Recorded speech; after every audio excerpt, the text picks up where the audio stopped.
Hi hello నమస్తే this is Suvarna welcome to daily news very special chit chat. Social media on చేస్తుంటే సెలబ్రిటీల గాసిప్స్కి సంబంధించి మాత్రం చాలా విషయాలు తెలుసుకోవాలని అందరికీ క్యూరియస్గా ఉంది. గత కొద్ది రోజుల నుంచి హర్ష సాయి అనే హ్యాష్ ట్యాగ్ వింటే చాలు ఏం జరుగుతుందన్న క్యూరియస్ పెరిగిపోతుంది. విక్టిమ్ కూడా ఇప్పటికే కేసు కూడా నమోదు చేయడం జరిగింది. హర్ష సాయి అయితే పరారీలో ఉన్నాడు, ఎక్కడున్నాడు కూడా పోలీసులకైతే అంతు చిక్కటం లేదు. ఈ కేసుకు సంబంధించి మనతో మాట్లాడడానికి విక్టిమ్కి సంబంధించి ప్రముఖ అడ్వకేట్ నాగూర్బాబు గారు ఉన్నారు, ఆయనతో మాట్లాడదాం.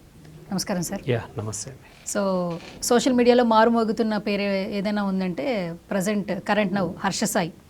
సో ఇంతకు ముందు కూడా బాగా ఎక్కువగా యూట్యూబ్ని కావచ్చు, డిజిటల్ ప్లాట్ఫామ్ కావచ్చు, అతని పేరంటే చాలా బాగా వైరల్ అవుతూ ఉంటుండేది. ఎప్పుడైతే ఒక విక్టిమ్ బయటకు వచ్చిన తర్వాత ఇంకా ఎక్కువ క్యూరియస్ పెరిగిపోయింది. సో ఆల్మోస్ట్ మీరు ఆ కేసుకి సంబంధించి కూడా మీరే హ్యాండిల్ చేస్తున్నారు కాబట్టి ఇది ఏ జోన్లో వెళ్ళబోతుంది, ఆల్మోస్ట్ ఏంటంటే అందరూ హర్ష సాయి పట్టుకుంటారా, హర్ష సాయిని పట్టుకోరా అన్న క్వశ్చన్లో ఉన్నారు. అసలు అతన్ని పట్టుకుంటారా పట్టుకోరా అసలు పోలీసులు? డెఫినెట్గా పట్టుకుంటారండి. యాక్చువల్గా ఈ క్రైమ్ జరిగిన వెంటనే ఎప్పుడైతే ఎఫ్ఐఆర్ నమోదు అవుతుంది అని తెలిసిన వెంటనే అతను దేశం వదిలిపెట్టి పారిపోయాడు.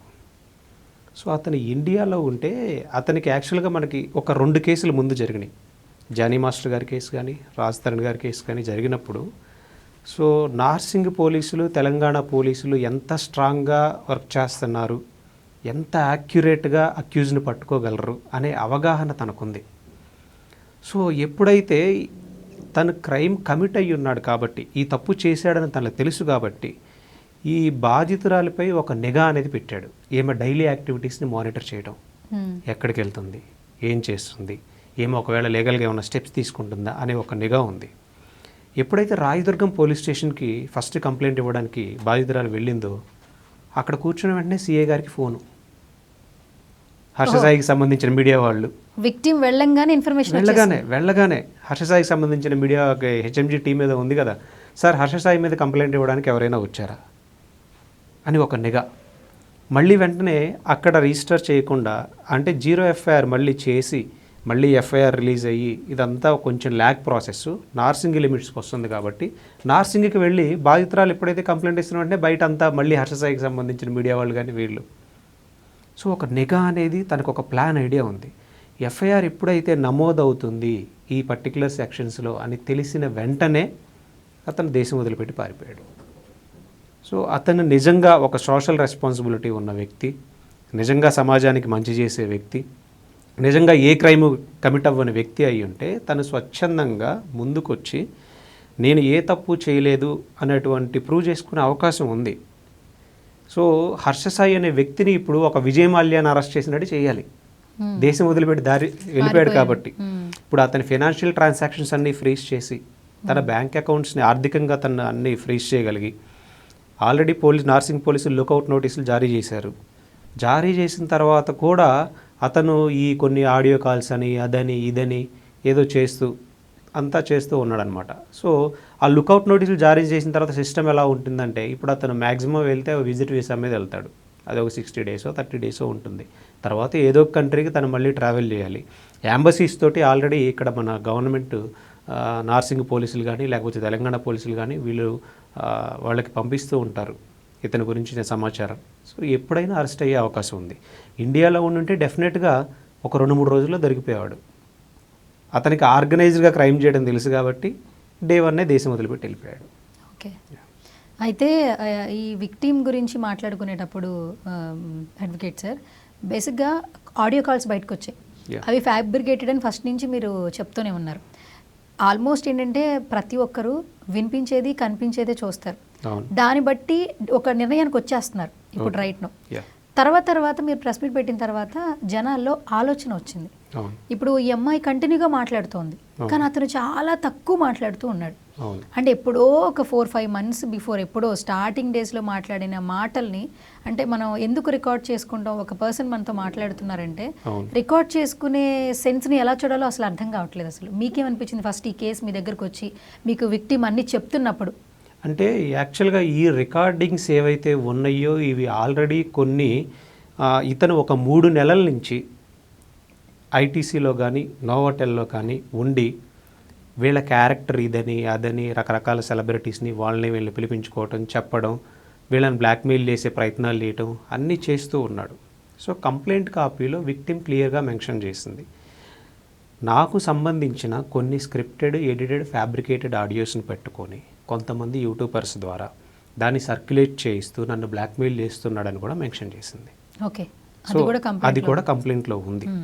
ఉన్న తర్వాత కంప్లైంట్లో ఉన్న దానిని నిజం చేస్తూ నువ్వు ఏదైతే చేయకూడదో దేశం వదిలిపెట్టి పారిపోయి అది చేసావు. ఇప్పుడు తను ఎన్ని రిలీజ్ చేసినా ఒకటి ఆలోచించాలి, వీళ్ళిద్దరి మధ్య ఒక 1 year జర్నీ అనేది ఉంది. ఓకే, 1 year జర్నీలో ఇప్పుడు తను స్టార్టింగ్లోనే ఇనీషియల్ స్టేజ్లోనే ఒక ఫేమస్ యాంకర్ ద్వారా ఒక సాంగ్ కోసం వీళ్ళు అప్రోచ్ అయ్యారు. హర్షసాయి అనే వ్యక్తితో ఒక సాంగ్ చేద్దామని అప్రోచ్ అయినప్పుడు వీళ్ళు చాలా క్లియర్గా సాంగ్ కోసమే వెళ్ళారు. కానీ హర్షసాయికి ఒక ఇంటెన్షన్ ఉంది, నేను ఒక సినిమా తీయాలి, నా దగ్గర ఒక లైన్ ఉంది, నేను డెబ్యూ సాంగ్స్ కాదు, నేను ఒక డెబ్యూ హీరోగా ఇంట్రడ్యూస్ అవ్వాలి, నేను డైరెక్ట్ చేయాలి అన్న ఇంటెన్షన్ తోటి వీళ్ళ ఫినాన్షియల్ క్రెడిబిలిటీని అంతా అతను ఎంక్వైరీ చేసుకున్నాడు. వీళ్ళ దగ్గర డబ్బు ఉంది, వీళ్ళు పెట్టగలరు. ఇప్పుడు ఎవరైనా ఒక డెబ్యూ మూవీ ఒక స్టార్డమ్లో ఉన్నటువంటి వ్యక్తి తీయాలంటే ఒక పెద్ద బ్యానర్ తోటి పెద్ద నిర్మాణ సంస్థలను అప్రోచ్ అయ్యే అవకాశం ఉంది. కానీ వీళ్ళతోనే ఎందుకు తీయాలనుకున్నాడు, తను డైరెక్షన్ చేయాలనుకున్నాడు? సో ఆ ఉద్దేశంతో వీళ్ళ ఫినాన్షియల్ క్రెడిబిలిటీ వెరిఫై చేసుకొని తను నేను ఇక్కడ స్టే చేయాలి కదా, మరి ఇంకా స్క్రిప్ట్ కూడా లేదు, చిన్న లైన్ మాత్రమే చెప్పాడు. వీళ్ళు కూడా కన్విన్స్ అయ్యారు, నిజంగానే అతనికి యూట్యూబ్లో నెంబర్ 1 స్టార్ కాబట్టి మనం కూడా ఇన్వెస్ట్మెంట్ చేయొచ్చు అన్న దీనిలోకి వెళ్ళారనమాట. నార్సింగ్లో ఒక విల్లా తీశారు. ఆ విల్లాలో ఇతను ఒక 1 year స్టే చేశాడు. ఇనిషియల్ స్టేజింగ్లోనే విక్టిమ్ని అక్కడ పిలిపించడం, విక్టిమ్ని అన్కాన్షియస్ స్టేజ్లోకి. ఇప్పుడు జనరల్గా ఎలా ఉంటుందంటే ఈరోజు ఇండస్ట్రీలో చూసుకుంటే అందరూ కూడా ఆల్కహాల్ కన్జ్యూమ్ చేసే స్టేజ్లో ఉన్నారు, అది అందరికీ తెలిసిన విషయమే. సో అతను ఒక అన్కాన్షియస్ స్టేజ్లోకి తీసుకెళ్ళడం, విక్టిమ్కి సంబంధించి తను కొన్ని చిత్రాలు రికార్డ్ చేయడం, తర్వాత బ్లాక్మెయిల్ చేయడం, అల్టిమేట్గా వాళ్ళ ఫాదర్ని ఇంట్రడ్యూస్ చేసి ఇక ఈ అమ్మాయి ఎప్పుడైతే లీగల్గా స్టెప్స్ తీసుకోవాలనుకుందో ఇప్పుడు ఏమి కూడా ఒక స్టేజ్లో ఉంది కదా, డెఫినెట్గా ఎవరైనా డిఫెండ్ చేస్తారు కదా, వాళ్ళ ఫాదర్తో నమ్మించడం, ఇవన్నీ చేశాడు. ఇప్పుడు ఆర్గనైజర్గా స్టార్టింగ్లోనే ఇతను క్రైమ్ చేసి పెట్టుకున్నాడు కాబట్టి రేపొద్దున ఎప్పుడైనా ఫ్యూచర్లో ఈ అమ్మాయి మాట్లాడితే, కంప్లైంట్ ఇస్తే నాకు ఎవిడెన్సెస్ కావాలి అని క్రియేట్ చేసుకునే మాత్రమే అవి. ఇప్పుడు తను ప్రొడ్యూసర్ కమ్ హీరోయిన్. కొన్ని సందర్భాలు తను నమ్మించాడు, పెళ్లి చేసుకుంటానని నమ్మించాడు, తను నమ్మింది, నీ సినిమా మీద పెట్టుబడి పెట్టింది, నమ్మకంగా ట్రావెల్ చేసింది, నావాడు అనుకుని ఎక్కువ ఇన్వెస్ట్మెంట్ పెట్టింది. ఆ నమ్మకంలో ఉంది కాబట్టి తన లైఫ్లో జరిగిన కొన్ని ఇన్సిడెంట్స్ కానీ, తన బాధలు కానీ, కష్టాలు కానీ, యాంగర్ కానీ ప్రతి ఒక్కటి చెప్పుకుంటారు, ఎవరైనా చెప్పుకుంటారండి. ఇప్పుడు ఎవడో ముక్కు ముఖం తెలియనివాడితో ఏ అమ్మాయినా షేర్ చేసుకునిద్దా? జనరల్ ఫ్రెండ్తో అయినా షేర్ చేసుకునిద్దా?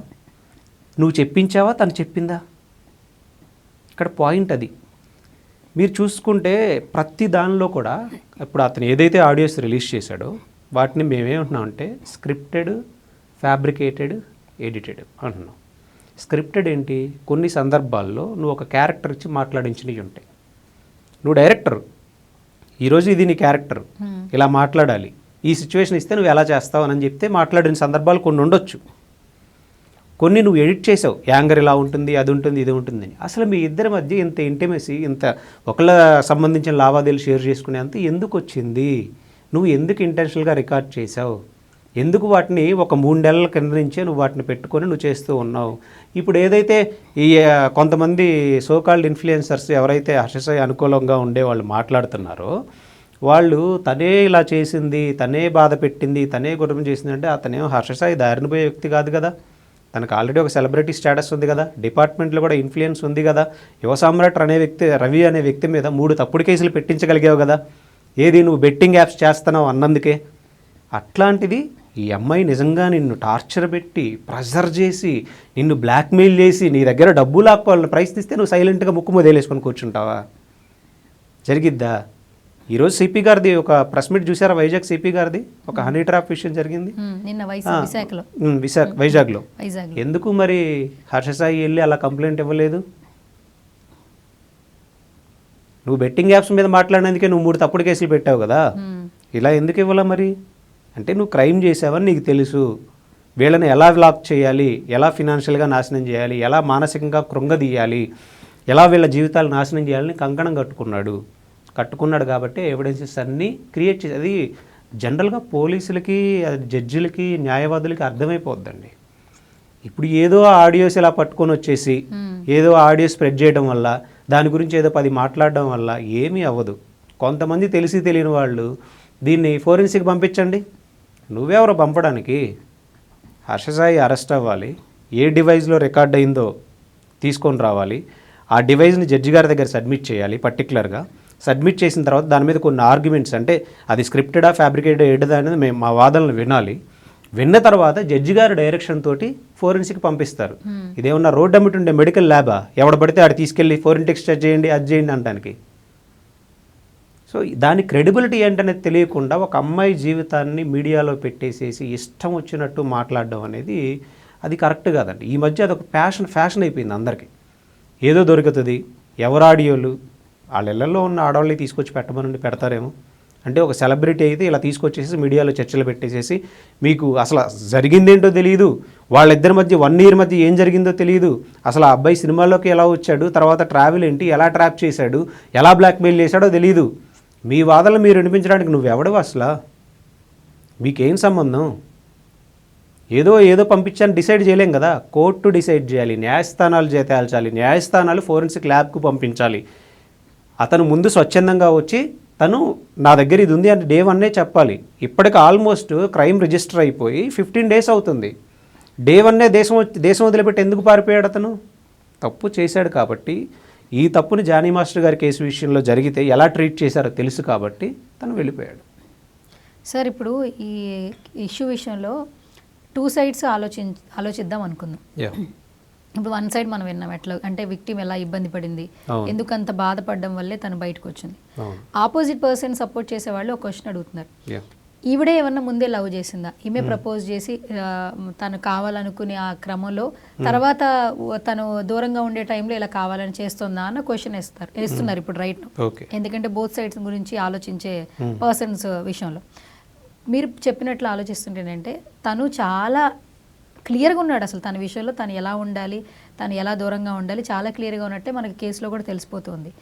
ఈ ఎలా అయితే ఈ విక్టిమ్ని అంటున్నారో, కమెంట్స్ చేస్తున్నారో, ఎందుకంటే ఆడియో లీక్స్లో వినే ప్రతి ఒక్కరికి కూడా తినే ఎక్కువ లవ్ కనిపిస్తుంది. నమ్మి ఒక మనిషిని ట్రస్ట్ చేసి చెప్పేసింది తెలుస్తుంది. ఆల్మోస్ట్ చాలా మాటలు బయటకు వచ్చేసాయి, పొలిటికల్గా సెలబ్రిటీల పేర్లు బయటకు వచ్చాయి, చాలా వరకు బయటకు వచ్చాయి. ఆ బయటకు వచ్చినప్పుడు ఈ అమ్మాయి అన్కండిషనల్ లవ్ కనిపిస్తుంది. దీన్ని ఏ విధంగా చూడాలి? అంటే మీకు స్టార్టింగ్లోనే చెప్పాను, స్టార్టింగ్లోనే తను వాళ్ళ ఫాదరు హర్ష సాయి ఫాదరు పెళ్ళి అనే పేరుతో నమ్మించారు ఈ అమ్మాయిని. ఓహో, పెళ్లి కార్డు వచ్చింది. ఎప్పుడైతే క్రైమ్ లీగల్గా స్టెప్స్ తీసుకోవాలని అనుకున్న వెంటనే ఒక ఆడపిల్ల మనసుని మీరు అర్థం చేసుకోండి. ఎలా కన్విన్స్ చేస్తారంటే ఒక తండ్రి స్థానంలో ఉన్నటువంటి వ్యక్తి తండ్రే వచ్చి, అమ్మ మీ ఇద్దరిది సెలబ్రిటీ స్టేటస్, మీ ఇద్దరి జీవితాలు రోడ్డు మీదకి వచ్చేసేస్తాయి, నీ పేరు నాశనం అయిపోద్ది, డబ్బు పరంగా రేపు అవకాశాలు రావు, హర్ష సాయికి కూడా మంచి ఫ్యూచర్ ఉంది, మీరిద్దరు మ్యారేజ్ చేసుకున్నా కానీ లేకపోతే ఇదిగుంటా అంటే. ఇప్పుడు ఆ అమ్మాయి అలా మాట్లాడింది అంటే మాట్లాడడానికి ఆ సిచ్యువేషన్స్ క్రియేట్ చేసింది ఎవరు? నేను అడిగే క్వశ్చన్ కూడా వినండి. ముక్కు ముఖం తెలియని వ్యక్తికి లేదా ఒక ఫ్రెండ్కి ఇన్ని విషయాలు నిజంగా షేర్ చేసుకుంటారా? చేయలేమండి, ఆ విషయం చేయరు కదా. ఒకవేళ నిజంగా మాట్లాడుంటే అసలు దాని అథెంటిసిటీ ఏంటి? ఎప్పుడు ఎందుకు హర్ష సాయి ఈరోజు పారిపోయాడు? ఆ ఆడియోస్ అనేది జనాల్లో ఉన్నంత మాత్రాన ఏమీ అవ్వదండి. చట్టపరిధిలో దానికి క్రెడిబిలిటీ ఉండదు. చట్టపరిధిలో ఎప్పుడు ఉంటుంది అంటే హర్ష సాయి నిజంగా తప్పు చేయకపోతే 1 year ట్రావెల్ ఎందుకు చేశాడు వీళ్ళతోటి? నిజంగా అమ్మాయి నిన్ను ఇబ్బంది పెడుతూ డబ్బు కోసం బ్లాక్మెయిల్ చేస్తూ నిన్ను మానసికంగా హింసిస్తూ నిన్ను టార్చర్ పెడుతూ ఉంటే నువ్వు 1 year ఎలా ఆ విల్లాలో ఉండగలిగావు? ఎందుకు నీ అంతటి నువ్వు వెళ్ళి పోలీసులకి కంప్లైంట్ ఇవ్వలేదు? తీసుకోరా. ఒక అబ్బాయి పోలీస్ స్టేషన్కి వెళ్ళి, ఈరోజు వైజాగ్ సిపి గారు ఎందుకు తీసుకున్నారు? ఒక అబ్బాయి పోలీస్ స్టేషన్కి వెళ్ళి, అది సెలబ్రిటీ స్టేటస్ ఉన్న అబ్బాయి, నేను ఇలా బ్లాక్మెయిల్ చేయబడుతున్నాను, నేను అక్కడ వేదనలకు గురవుతూ ఉన్నాను, నన్ను ఇలా హెరాస్ చేస్తూ ఉన్నారు, నన్ను ఇలా హనీ ట్యాప్ చేస్తూ ఉన్నారు అని ఎందుకు ఇవ్వలేదు? తప్పు చేసావు కాబట్టేగా స్టార్టింగ్లో. ఆ తప్పుని కప్పుపుచ్చుకోవడమేగా నువ్వు ఇవన్నీ రికార్డ్ చేసి పెట్టుకుంది. 1 year జరిగింది, ఏం జరిగింది, నువ్వు ఏది అలా ఎప్పుడు రిలీజ్ చేయాలంటే ఎఫ్ఐఆర్ బుక్ అయిన వెంటనే ఇమీడియట్గా రెడీగా ఉంటాయి నీ దగ్గర ఎడిట్ చేసుకొని. అంతే కదా. ఏది రిలీజ్ చేయాలి, ఏది రిలీజ్ చేయకూడదని మొత్తం ఎడిటెడ్ ఉండిద్ది అనమాట. తన యాంగర్ ఎలా ఉంటుంది, తను ఎలా ఉంటుంది, అలా ఉంటుంది. అంటే నువ్వు ఎంతకాలం నుంచి ప్రీ ప్లాన్డ్గా ఉన్నావు? నువ్వు నిజంగా తప్పు చేయకపోతే సంఘ సంస్కర్తవి, సమాజానికి మంచి చేసేవాడివి అయితే రా బయటికి. డే 1 పోలీస్ స్టేషన్ దగ్గరికి వచ్చేవాడివి నీకున్న క్రెడిబుల్ స్టేటస్కి. డే 1 నువ్వు వచ్చి నా దగ్గర ఈ ఆధారాలు ఉన్నాయి, వాళ్ళే నన్ను ఇలా చేశారని ప్రూవ్ చేసుకునే అవకాశం ఉంది, ఎందుకు పారిపోయావు? మనకి కోర్టులు, న్యాయస్థానాలు డెఫినెట్గా ఇవన్నీ అర్థం చేసుకుంటాయండి. సామాన్య ప్రజలు అర్థం చేసుకోకపోవచ్చు, కానీ చట్టపరిధిలో జడ్జిలకి, న్యాయవాదులకి, పోలీసులకి అన్నీ క్లియర్గా అర్థమవుతాయి. పోలీసులు ఏదో వెళ్ళి ఒక గుడ్డిగా ఎఫ్ఐఆర్ ఏం చేయరు, దానికి ప్రాపర్ ఎవిడెన్సెస్ ఉండాలి. అది ఒక సెలబ్రిటీ మీద చేయాలి అని అంటే అంత ఈజీ ఏం కాదండి. ఓకే, వాళ్ళు ప్రాపర్గా అంతా లీగల్గా చేస్తారు. నాగూర్ సార్, ఇంకొక చిన్న క్వశ్చన్ ఏంటంటే, అసలు ఈ హర్ష సాయి అనే అతను బెట్టింగ్ యాప్స్ ప్రమోట్ చేస్తూ కొంతమందికి సోషల్ మీడియాలో హెల్ప్ చేస్తూ వస్తున్నాడు గత కొన్నేళ్ల నుంచి. అలాగే సెలబ్రిటీ స్టేటస్ని తీసుకున్నాడు. అసలు అతని బర్న్ బాటమ్ ఎక్కడ, ఏం చదువుకున్నాడు, వాళ్ళ మదర్ ఫాదర్ ఎక్కడ ఉంటారు, అసలు మీరు ఇన్వెస్టిగేషన్లో తెలుసుకున్నారా? అంటే నాకున్న ఇన్ఫర్మేషన్ ప్రకారం వాళ్ళ మదర్ లేరండి, వాళ్ళ ఫాదర్ వచ్చేసి వడ్డీ వ్యాపారం చేస్తాడు. అది 10 రూపాయల వడ్డీ వ్యాపారం. 10 రూపాయల వడ్డీ వ్యాపారం. సో వాళ్ళ ఫాదర్ కూడా అక్కడ కొంతమందిని బ్లాక్మెయిల్ చేయడం, బెదిరించడాలు, పోలీస్ స్టేషన్లో పంచాయతీలు చేయడాలు, సో తిరిగి కేసులు పెట్టడాలు, ఇవన్నీ చేసిన వ్యక్తి. అండ్ వాళ్ళ ఫాదర్ యొక్క అంటే సెకండ్ వైఫ్ ఎవరైతే ఉన్నారో ఆమె కూడా కొంత ఇబ్బందులకు గురవుతున్నట్టు మనకున్న సమాచారం. అంటే నాకు తెలిసింది నేను చెప్తున్నా. అంటే అక్కడ ఉన్న వాళ్ళు కొంతమంది ఫోన్లు చేయటం, వాళ్ళ బ్యాక్గ్రౌండ్ చెప్పడం, ఇది అని. విజయనగరం దగ్గర ఏదో ఊరండి, విజయనగరం దగ్గర ఎక్కడో ఉంటారనమాట. సో ఇక బెట్టింగ్ యాప్స్కి వచ్చేసరికి ఇప్పుడు ఇతను అక్కడ పుట్టాడు, తన పర్సనల్ లైఫ్ అనేది నాకు అనవసరం. అడ్వకేట్గా నేను ఈ కేసుకు సంబంధించే మాట్లాడాలి. సెకండ్ ఏంటంటే బెట్టింగ్ యాప్స్ విషయంలో మాత్రం నాకు క్లియర్ ఐడియా ఉందండి ఇతను ఎలా చేశాడు అనేది. ఇవి గవర్నమెంట్ ఆఫ్ ఇండియా కింద మినిస్ట్రీ ఆఫ్ కార్పొరేట్ అఫైర్స్ కింద రిజిస్టర్ అవ్వలేదు. ఇప్పుడు మీ ఛానల్ ఉంది, ఏదో ఒక ప్రైవేట్ లిమిటెడ్ కంపెనీ కింద మీరు రిజిస్టర్ అవుతారు. ఇప్పుడు ఒక బెట్టింగ్ యాప్కి సంబంధించింది ఏదైనా సరే అది government of India ministry of corporate affairs కింద రిజిస్టర్ అయ్యి 28% GST పే చేస్తూ ఉండాలి. కానీ అవి కూడా తెలంగాణలో, Andhra Pradesh gaming amendment act, Telangana gaming amendment act ప్రకారం బ్యాన్ చేయబడ్డాయి. ఓపెన్ అవుతాయి మనకి యాప్స్, లీగల్ యాప్స్, కానీ ఫ్రీ కాస్ట్ తోటి ఫ్రీ గేమ్స్ మనం ఆడొచ్చు, మనీ పెట్టి ఆడడానికి లేదు. కానీ ఇప్పుడు హర్షసాయి అనే వ్యక్తి ప్రమోట్ చేసిన యాప్స్ అన్నీ ఈ కురసావు అంటే వేరే దేశంలో ఉంటాయి. అక్కడ జనాభా వచ్చేసి కేవలం 140,000 మంది ఉంటారు. ఇందులో ఒక వింత ఏంటంటే ఎక్కడైతే ఈ యాప్స్ రిజిస్టర్ అయ్యి ఉన్నాయో ఆ కంట్రీలోనే వాళ్ళు ఆడడానికి లేదు, బ్యాన్. ఇప్పుడు మనం ఇచ్చాం, మన గవర్నమెంట్ పర్మిషన్ ఇచ్చింది అనుకోండి, మనకి ఇక్కడ యాక్సెస్ ఉండాలిగా, కానీ వాళ్ళు పర్మిషన్ ఇస్తారు, వాళ్ళ కంట్రీలో వాళ్ళు ఆడడానికి వీల్లేదు. అంటే ఇల్లీగల్ యాప్స్ అనమాట ఇవన్నీ. మన ఇండియాకి వచ్చేసరికి ఇప్పుడు గూగుల్ కంపెనీ ఉంది, గూగుల్ డైరెక్ట్గా అక్కడి నుంచి ఆపరేట్ చేసినా సరే ఇక్కడ గూగుల్ ఇండియా అని రిజిస్టర్ చేసుకోవాల్సిందే. సో అక్కడ ఉన్న బెట్టింగ్ యాప్ ఇక్కడ లీగల్గా ఎంట్రీ అవ్వాలంటే ఇక్కడ కూడా మినిస్ట్రీ ఆఫ్ కార్పొరేట్ అఫైర్స్ కింద రిజిస్టర్ అవ్వాల్సిందే ఒక కంపెనీగా. సో ఇతను ఏం చేశాడంటే ఆ కురసావాలో ఉన్నటువంటి కంపెనీస్తో టైఅప్ అయిపోయి ఈ లోటస్ 365 అనేది ఇలాంటిది వాళ్ళ లింక్ ఇతని పర్సనల్ ఇన్స్టాగ్రామ్ అకౌంట్లో పెడతాడు. ఇతనికి ఒక ఇమేజ్ ఉంది, మంచివాడు అనే కార్డు ఒకటి ఉంది. ఆ కార్డు పట్టుకొని ఇతను చెప్తాడు, ఇది ఆడితే ఈ ప్రోమో కోడ్ యూజ్ చేస్తే మీకు 150% బోనస్ వస్తుంది, 200% బోనస్ వస్తుంది అని. ఇతన్ని నమ్మే వాళ్ళంతా యూత్, అంటే ఒక 16 సంవత్సరాల నుంచి 25 అలా చాలామంది ఉంటారు. హర్షసాయి చెప్తున్నాడు కాబట్టి నిజంగా మనకు లాభాలు వస్తాయి అని తెలియని వ్యక్తులు కూడా లింక్ క్లిక్ చేసేవాళ్ళు ఉంటారు. అలా లింక్ క్లిక్ చేయడం వల్ల ఫస్ట్ ఒక అడిక్షన్, అంటే 150% బోనస్ వస్తుంది. మీరు 1000 రూపాయలు పెట్టారంటే మీకు 3,000 4,000 వస్తున్నాయి అంటే మీరు అంతే కదా. కానీ అవి మళ్ళీ విత్డ్రా చేసుకోవడానికి ఉండదు, మీరు గేమ్లోనే ఆడాలి. అలా లక్షల రూపాయలు నష్టపోయినటువంటి బాధితులు నా దగ్గరికి వచ్చిన వాళ్ళు ఉన్నారు. దాన్ని క్వశ్చన్ చేసినందుకు ఇప్పుడు మీరు ఒకసారి న్యూస్ ఆన్ చేసి చూడండి. రీసెంట్గా కూడా ఒక సాఫ్ట్వేర్ ఎంప్లాయీ ఈ ఇల్లీగల్ బెట్టింగ్ యాప్స్తో నష్టపోయి తన 9 ఏళ్ల పాపకి, హైదరాబాద్లోనే 9 ఏళ్ల పాపకి విషమిచ్చి, తన భార్యకు విషమిచ్చి తన విషం దాగి చనిపోయాడు.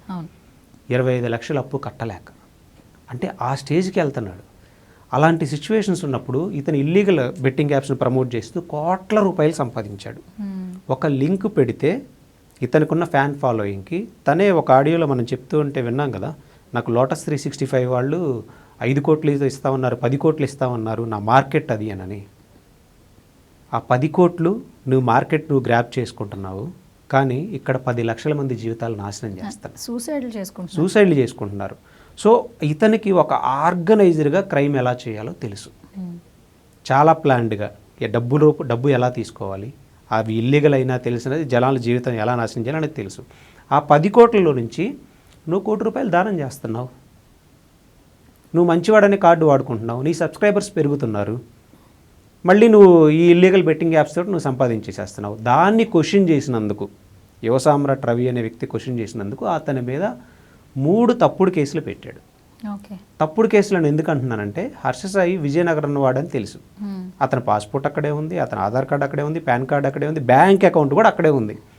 కానీ చిలకలగూడలో నేను ఒక ఇంట్లో ఉంటున్నాను, నేను ఒక పైన పెంట్ హౌస్లో ఉంటున్నానని చెప్పి ఇక్కడ హైదరాబాద్ CCS పోలీసులకి కంప్లైంట్ ఇచ్చి ఇతను అనాథరైజ్డ్గా తీసుకెళ్లి 10 గంటలు డిటైన్ చేయించిన వ్యక్తి హర్ష సాయి. రవిని సామ్రాట్ రవిని 10 గంటలు డిటైన్ చేయించిన వ్యక్తి నిన్ను క్వశ్చన్ చేసినందుకు. ఇక్కడ వర్కౌట్ అవ్వకపోతే మళ్ళీ విజయనగరంలో ఒక పింకీ అనే అమ్మాయి చేత, ఇతని ఫ్రెండ్ అనమాట, ఆ అమ్మాయి చేత మళ్ళీ సేమ్ ఇలాగే అక్కడ కేసు పెట్టించి అక్కడ క్రిమినల్ కేసు పోలీస్ FIR చేయించగలిగిన వ్యక్తి. ఇది కూడా కాకుండా మళ్ళీ ఒక డిఫర్మేషన్ చేసిన వ్యక్తి. నిన్ను క్వశ్చన్ చేసిన వ్యక్తి జీవితాన్నే నువ్వు నాశనం చేయడానికి కంకణం కట్టుకుంటే ఒక క్రైమ్కి పాల్పడిన వ్యక్తివి నువ్వు. వీళ్ళని ఏ రకంగా టార్చర్ చేసి ఉంటావు?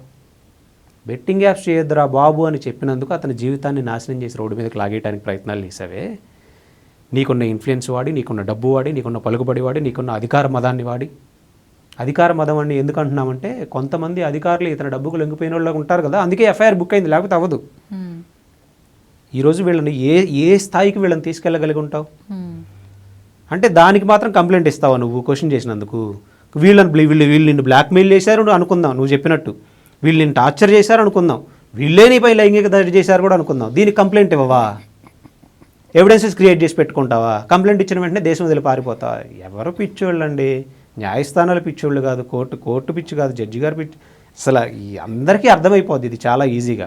నువ్వు రిలీజ్ చేసిన ఆడియో వల్ల ఏం ఫరక్ పడదు, ఎవరికీ నష్టం జరగదు. ఓకే. సో ఇప్పుడు ఈ ఇష్యూకి సంబంధించి ఈ మధ్యకాలంలో కొంతమంది మాట్లాడుతూ ఉన్నారు, వాయిస్లు రేస్ చేస్తున్నారు. అందులో ఒక వ్యక్తి దాసరి విజ్ఞాన్ ఆల్మోస్ట్ ఇప్పుడు పోలీసుల అండర్లో ఉన్నారు, విచారణ కూడా జరుగుతోంది. ఏంటి కేవలం ఈ విక్టిమ్కి సంబంధించి మాట్లాడినందుకే తనని అండర్లోకి తీసుకున్నారా, లేదంటే ఇష్టం వచ్చినట్లు సోషల్ మీడియాలో మాట్లాడడం వల్ల పోలీసులు ఏమైనా చర్యలు తీసుకున్నారనుకోవచ్చు? లేదండి, ఈ కేసుకు సంబంధించి ఎప్పుడైతే ఈ ఆడియోస్ను పట్టుకొని తన క్యారెక్టర్, ఒక అమ్మాయి పోలీస్ స్టేషన్కి వెళ్ళి నాకు ఈ అన్యాయం జరిగిందని చెప్తే కనీసం FIR కూడా నీ దగ్గర లేకుండా ఎవడో పంపిన ఆడియోని బేస్ చేసుకొని ఆ అమ్మాయి ఇది, ఆ అమ్మాయి అది, ఆ అమ్మాయి అలా చేసింది, ఈ అమ్మాయికి ఇన్ని పాస్పోర్ట్స్ ఉన్నాయి, ఆ అమ్మాయి లిక్కర్ బిజినెస్లు చేసింది, మాఫియా చేసింది, నూట్ చేసింది అని తన క్యారెక్టర్ అసాసినేట్ చేసే రైట్ నీకు ఎవడిచ్చాడు? అందుకని హైకోర్టును అప్రోచ్ అవ్వడం జరిగింది మేము.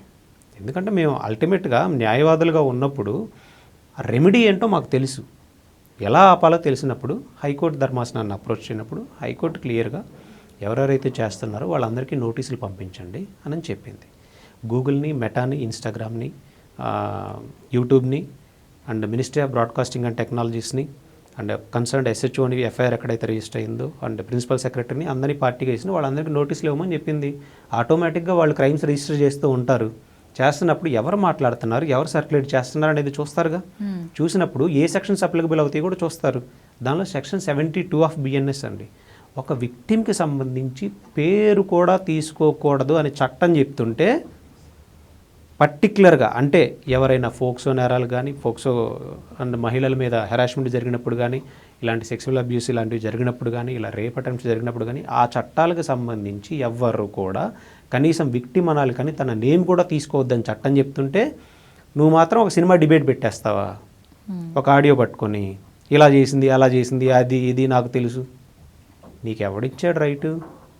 ఇవ్వలేదుగా. సో సెక్షన్ 72 ఆఫ్ BNS కింద అండ్ 67 IT యాక్ట్ అండి, అంటే ఆ అమ్మాయికి సంబంధించినటువంటి ఇవి తనవే అంటూ ఎలాంటి నిజ నిర్ధారణ లేకుండా దాన్ని ఒక విక్టిమ్కి సంబంధించి నువ్వు సర్క్యులేట్ చేయడంతో పాటు దాని మీద డిబేట్స్ కండక్ట్ చేస్తూ నువ్వు సోషల్ మీడియా, యూట్యూబ్లో ఇలా చేస్తూ ఉండడం వల్ల పోలీసులు కేసు నమోదు చేశారు. రీసెంట్గా ప్రెస్లో కూడా మేము చెప్పాము ఇది జరిగింది అనని. సో దానికి కూడా వాళ్ళు ఏదో మాట్లాడారు, చట్టం తెలియదు కాబట్టి వాళ్ళు మాట్లాడుతున్నారని మేము అనుకుంటాం న్యాయవాదులుగా.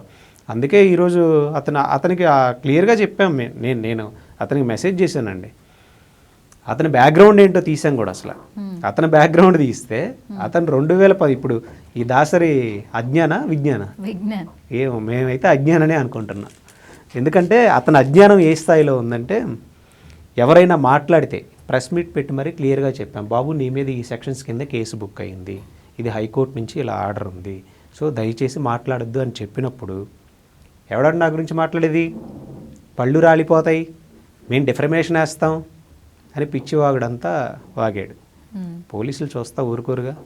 ఆల్రెడీ నువ్వు ఒక క్రైమ్ నువ్వు చేసి వాళ్ళ గురించి ఇలా వాళ్ళ హింసలకు గురి చేసి ఉన్నావు, మళ్ళీ ఈ వాగుడు ఏంటి అని చూస్తారుగా. సో ఆటోమేటిక్గా పోలీసులు చేయాల్సింది చట్ట పరిధిలో అతన్ని అరెస్ట్ చేశారు. నేను మీకు ఒక పిక్చర్ చూపిస్తాను. ఈ పిక్చర్లో ఉన్నది తనేనా? యా అవునండి. దానికి సంబంధించిన ఎఫ్ఐఆర్స్ కూడా నేను పంపించాను. ఎఫ్ఐఆర్స్ కూడా ఉన్నాయి. మీకు ఆ ఇన్సిడెంట్స్ చెప్తాను కొన్ని. అసలు యాక్చువల్లీ ఇతను ఇంత మాట్లాడే అతను పోలీస్ స్టేషన్లో ఉండే అతని మీద, అదే సోషల్ మీడియాలో అంత బాగా వాయిస్ రేసే అతని మీద ఎఫ్ఐఆర్, అవును, అట్ ది సేమ్ టైం ఎఫ్ఐఆర్తో పాటు పోలీసులు కింద కూర్చోబెట్టి విచారణ చేసేంత. అవును, అతను అంటే అతని క్రైమ్స్ ఎలా ఉన్నాయో మీకు చెప్తాను చాలా సింపుల్గా. 2019లో కెమెరా, నేను సినిమాలు తీస్తాను, నాకు కెమెరాలు రెంట్కి ఇస్తుంటారు కదా మనకి కృష్ణానగర్లో అండ్ ఇలాంటి ఏరియాస్లో డే వైజ్గా, నాకు కెమెరాలు రెంట్కి ఇవ్వండి నేను సినిమా తీస్తున్నాను అని చెప్పి రెంట్కి తీసుకున్నాడు. అవి తీసుకెళ్ళి అమ్మేసేసాడు, గోవా వెళ్ళి జల్సాలు చేసుకున్నాడు. సో అలా చేసుకొని అలా ఒక క్రైము. మళ్ళీ నేను ఫుడ్ బిజినెస్ చేస్తున్నాను అని చెప్పి ఒకళ్ళ దగ్గర 3,60,000 ఇలా తీసుకొని అదొక ఇట్లా మళ్ళీ అక్కడి నుంచి పారిపోవడం, మళ్ళీ ఇంకొక స్టూడియో దగ్గరికి వెళ్ళడం, కెమెరాలు తీసుకోవడం, మళ్ళీ ఇంకొక మొబైల్ షాప్ దగ్గరికి వెళ్ళడం, ఒకటి రిపేర్ ఇవ్వడం, ఇంకోటి తీసుకోవడం, పారిపోవడం. తన నేర చరిత్ర ఇది. ఈరోజు వచ్చేసేసి నేను డిఫర్మేషన్ వేస్తా, నేను అదేస్తా. అరే బాబు, నీ మీద పడి సెక్షన్స్ డిఫర్మేషన్ కాదు, నువ్వు రేపుకు గురైతే నీ గురించి ఎవడైనా మాట్లాడితే ఉన్న సెక్షను. ఇప్పుడు దాసరి అజ్ఞాన్ అనే వ్యక్తి అతను గురయ్యాడు అనుకోండి, నిజంగా అతని గురించి ఎవరైనా మాట్లాడనుకోండి, తీసుకునే సెక్షన్ 72 అనేది. సో ఇంత క్రిమినల్ బ్యాక్గ్రౌండ్ ఉన్నటువంటి వ్యక్తి వచ్చి నేను సంఘ సంస్కర్తని, నేను మాట్లాడతా, నువ్వు చెప్పింది నేను నమ్మాలా అని ఏదో వకాల్తా పుచ్చుకున్నట్టు, ఇతనే అడ్వకేట్ అయినట్టు, మీకు ఎవరిచ్చాడు రైట్ అన్నట్లు మాట్లాడుతూ ఉన్నాడు. ప్రజలకి అందరికీ నిజాలు తెలియాలి కాబట్టి చట్టాలు పోలీసులు చూస్తా ఊరుకోరు. అన్ని కేసుల్లో ఉండదు, కొన్ని కేసుల్లో మీడియాకి కానీ మాట్లాడే వాళ్ళు కానీ స్వేచ్ఛ ఉంటుంది, కానీ కొన్ని కేసుల్లో చట్టం తెలిసిన వ్యక్తి ఏం చేయగలడో అది చేస్తారు. సో చట్టం తన పని తను చేసుకుంటూ వెళ్ళిపోతుంది. అందుకే అతను అరెస్ట్ అయ్యాడు. దాని మీద ఎలాంటి ఫోర్సు ఉండదు, మేము వెళ్ళి చెప్పాల్సిన నెసెసిటీ లేదు, ఇంకొకళ్ళు కంప్లైంట్ ఇవ్వాల్సిన నెసెసిటీ లేదు. ఒక కోర్టు ఆర్డర్ ఉన్నప్పుడు ఆర్డర్ని ధిక్కరిస్తూ హైకోర్టు, అది తెలంగాణ హైకోర్టు ధర్మాసనాన్ని ధిక్కరిస్తూ నువ్వు మాట్లాడుతూ నన్ను ఆయాసే రమ్మన్నాడు, ఏంటొచ్చేది అని ఎటకారంగా అన్నాడంట, రానని అదని. అంటే తన వీడియోస్లో తనే చెప్తున్నాడు. నేను నిన్నో మొన్న చూశాను, ఒక ఎస్ఐ ఫోన్ చేశాడు, ఏంటి ఆడపిలిస్తే నేను వెళ్ళేది, నువ్వు ఎస్ఐయా, నేను రానుపో అని తను చెప్తున్నాడు. అంటే వ్యవస్థల మీద నీకు నమ్మకం లేదు, నువ్వే పెద్ద చేటర్వి, నీ మీదే ఒక 3-4-5 కేసులు ఉన్నాయి, నువ్వు వచ్చేసేసి ఒక ఆడపిల్ల జీవితాన్ని మీడియాలో పెట్టేసేస్తావు, వాళ్ళ క్యారెక్టర్ అసాసినేషన్ చేసేస్తావు. నిన్ను నమ్మించాల్సిన అవసరం మాకే ఉంది, నిన్ను నమ్మించాల్సిన నెసెసిటీ ఏం లేదు. చట్టం తన పని తను చేసుకుంటూ పోతుంది. జడ్జి గారు నమ్మితే చాలు, న్యాయస్థానాలు నమ్మితే చాలు, పోలీసు వ్యవస్థ నమ్మితే చాలు, నిన్ను నమ్మించాల్సిన అవసరం లేదుగా. ఓకే, అది ఇప్పుడు రైట్ నో విక్టిమ్కి సంబంధించి మీరు కేసు కూడా టేకప్ చేశారు లాయర్ గారు. సో ఇప్పుడు తన మానసిక స్థితి ఎలా ఉంది? అంటే ఆల్మోస్ట్ ఒక అమ్మాయి బయటకు వచ్చిందంటే ఎంతో లోపల బాధపడి, అట్ ది సేమ్ టైం తను చాలా ఇష్టపడిందని కూడా తెలుస్తుంది తన వాయిస్ నోట్స్ వింటుంటే. సో ఈరోజు ఒక డెసిషన్ తీసుకుంది అంటే చాలా ఆలోచించే డెసిషన్ తీసుకుని ఉంటుంది. ఇప్పుడు రైట్ నో తన స్టేటస్ ఎట్లా ఉంది? ఇప్పుడు మీరు కొన్ని కేసెస్లో తీసుకుంటే ఆడపిల్ల మళ్ళీ బయటకు వచ్చి ప్రెస్ మీట్లు పెట్టడాలు, మాట్లాడాలు, అది ఇది అని రచ్చ జరగడాలు చూస్తూ ఉన్నాం. కానీ ఈ అమ్మాయి ఎక్కడన్నా మీరు మాట్లాడడం చూసారా? లేదండి. లేదు. తను చాలా బాధపడుతుందండి, చాలా ఏడుస్తూ ఉంది. ఇంకా రకరకాలుగా ఏం పుట్టిస్తున్నారంటే 2 కోట్ల కోసం కేసు పెట్టిందని, కంప్లైంట్లో ఏముందో కూడా తెలియదు, డబ్బు కోసం చేస్తుందని. తనకు అవసరమే లేదు. తను మా దగ్గరికి వచ్చినప్పుడు కానీ, లేదా పోలీసుల దగ్గర కానీ, లేదా జడ్జి గారి దగ్గర 164 స్టేట్మెంట్ ఇచ్చిన కానీ ఒకటే చెప్పిందనమాట, అతనికి చట్ట పరిధిలో ఏ శిక్ష పడుతుందో ఆ శిక్ష మాత్రమే పడాలి. అతను ట్రై చేస్తున్నాడు, అతని ప్రయత్నాలు, తన ట్రాప్స్ తను చేస్తూనే ఉన్నాడు. ఎంత చేసినా కానీ హర్షసాయి అరెస్ట్ అవ్వాలి, అరెస్ట్ అయిన తర్వాత నిజ నిర్ధారణ తేలాలి, తేలిన తర్వాత అతనికి ఏ శిక్ష పడుతుందో ఆ శిక్ష పడాలి. తను కోరుకునేది అదే. తన మానసిక స్టేటస్ వచ్చేసి తను ఇప్పుడు చాలా ఇప్పుడు ఒక అమ్మాయి నేను ఇది అని ఎందుకంటే బయటకు తనకి వచ్చిన పేరెంట్స్ కూడా తర్వాత లేరు కాబట్టి. లేరండి. అవును. సో ఈ టైంలో ఏంటంటే చాలా స్ట్రెంగ్త్ ఉండాలి. ఏం చేసినా ఆ లోకి వెళ్ళిపోతాం. అవును. ఒక డెసిషన్ తీసుకున్న తర్వాత ఆల్మోస్ట్ అలర్ అవుతున్నాము. ప్రతి ఒక్కళ్ళు మాట్లాడుకుంటున్నారు. మీరు అన్నట్టు విక్టిమ్ ఎందుకు బయటికి రాదు, విక్టిమ్ ఎందుకు మాట్లాడదు అంటున్నారు. ఎందుకు రావాలండి? విక్టిమ్ బయటకు వచ్చి ఎందుకు మాట్లాడాలి? చట్ట పరిధిలో ఉన్నప్పుడు చట్టం తన పని తను చేసుకుంటూ వెళ్తుంది. న్యాయస్థానాల ముందు మాట్లాడిద్ది, జడ్జి గారి ముందు ఏదైనా అడిగితే మాట్లాడిద్ది, పోలీసు వారు ఏదైనా ఎవిడెన్సెస్ అడిగితే ఇచ్చిద్ది. ఎందుకు తను బయటకు వచ్చి మాట్లాడాలి అసలు? ఫస్ట్ నువ్వు పెడుతున్నావు, నువ్వు ఆడియోలు రిలీజ్ చేస్తున్నావు. ఇప్పుడు మేము న్యాయవాదులుగా మేము తనకి ఏ సహకారం చేయగలము? మేము హైకోర్టులో ఆల్రెడీ మాట్లాడాము. ఇప్పుడు వాళ్ళు అడుగుతారు, వాళ్ళు మీడియా ట్రయల్స్ వద్దని చెప్పి వీళ్ళు మీడియాకి వస్తున్నారండి. డిఫెండ్ చేయాలిగా. అక్యూజ్డ్కి విక్టిమ్కి ఎప్పుడు ఒకే రైట్స్ ఉండవు. అక్యూజర్కి ఉండే రైట్స్ ఏంటో చెప్పనా? భారతదేశ చట్టాల ప్రకారం 1000 మందిని చంపిన కసబుకు కూడా న్యాయస్థానంలో అడ్వకేట్ని పెట్టుకొని వాదించుకునే రైట్ ఉంది. న్యాయస్థానంలో తను ఎందుకు చేసేదని చెప్పుకునే హక్కు ఉంది. విక్టిమ్కి వచ్చేసేసి ఇప్పుడు ఈ కసబ్ గురించి భారతదేశం మొత్తం మాట్లాడిద్ది, దాన్ని ఎవడో క్వశ్చన్ చేయడానికి లేదు. కానీ విక్టిమ్కి ఎగనిస్ట్గా మాట్లాడే రైట్ ఎవరికి లేదు. అంటే పర్టికులర్గా ఈ సెక్షన్స్లో తన పేరు తీసి కానీ, తన పేరు ప్రింట్ చేసి కానీ, తన క్యారెక్టర్ అసాసినేషన్ చేయడం కానీ, ఇది తను అని చెప్పడం కానీ అది చట్టంలో లేదు. అందుకే మనకి 72 ఆఫ్ BNS క్లియర్గా ఎవరు నేమ్ కూడా ప్రింట్ చేయొద్దు, నేమ్ కూడా తీయొద్దు అంటే మీరు డైరెక్ట్గా చాలామంది ఈ సోకాళ్ళు వీళ్ళకి చట్టాలు తెలియదు, పాడు తెలియదు, చదువుకుంటే బాగుపడతారు, చదువుకోరు. పోనీ ఏదైనా అడ్వకేట్ దగ్గరికి వెళ్ళాలని తెలుసుకుంటారంటే అది కూడా చేయరు. కూర్చేసి మేము డిఫర్మేషన్ ఆ మాట అంటే మేము వేస్తాం అది ఇది అని మాట్లాడుతూ ఉంటారు. చట్టం ఏం చెప్తుందో క్లియర్గా తెలియదు. సో వాళ్ళు ఆ చట్టాన్ని అతిక్రమించారు కాబట్టే, కోర్ట్ ఆర్డర్ కూడా ధిక్కరించారు కాబట్టే ఈరోజు అరెస్ట్ అయ్యాడు అతను. ఓకే, మరేంటి ఈ హర్ష సాయి అని అతన్ని పట్టుకునే ఛాన్సెస్ ఉన్నాయంటారా? కొన్ని రోజుల తర్వాత అయినా ఈ కేసుకు సంబంధించి ఒక క్లారిటీ వచ్చే ఎందుకంటే అదుపులోకి తీసుకోకుండా కేసు విచారణ అయితే జరగదు. ఎక్కడో ఉండి ఇప్పుడు మనం ఎన్ని సాక్ష్యాధారాలు సేకరించి వాళ్ళకి పెట్టినా కూడా, విక్టిమ్ ఎంత చెప్పినా కూడా ఆ పర్సన్ని వీళ్ళు ఎంక్వైరీ చేయాలి.